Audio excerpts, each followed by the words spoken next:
नमस्कार मु डाक्तर गीतांजलि मिश्र। ये कोरोना समय आम केमती रज पालिबा से विषय में मोर स्वरचित त्रिपद कविता आसतु शुणा। आमर प्रिय गीत बनस्ते डाकिला गजा स्वर रे। आज तो पहिली रज, आज तो पहिली रज, आस भौणी हे बास जबाज, हे बास जबाज रे।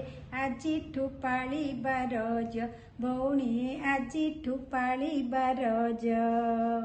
कोरोना जे महामारी, कोरोना जे महामारी, सारी देला आम रजर सिरी, रजर सिरी। घरू न हुए रे बाहारी भौणी, घरू न हुए बाहारी।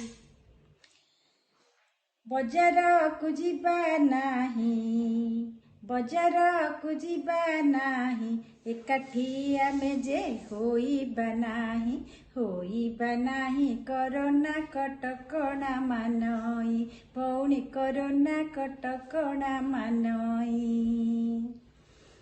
पोड़पिठा जे करिबा, पोड़पिठा जे करिबा, घरे आनंद रे बांटी खाइबा, बांटी खाइबा। जे बाहर को जे न जीवा, भाई माने बाहर को जे न जीवा, बाहर को जीवा नाही, बाहर को जीवा नाही। अजथा गहली करिबा नाही, करिबा नाही रे। कोरोना जीव दूरे भौणी, कोरोना जीव दूरे।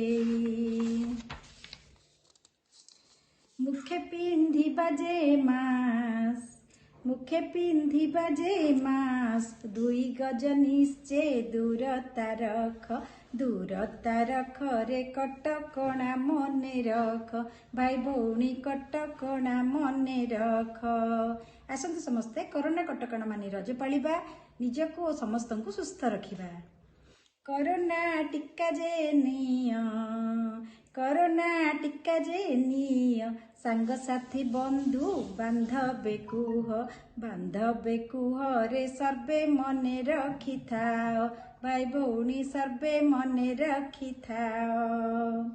निश्चय कोरोना हटिब, निश्चय कोरोना हटिब, आम राज्य आम देश हसिब, देश हसिब रे। पुणी जे रज आसिब भाई भौणी, पुणी थरे रज आसिब भाई भौणी, आर वर्ष रज आसिब। रहिली, नमस्कार।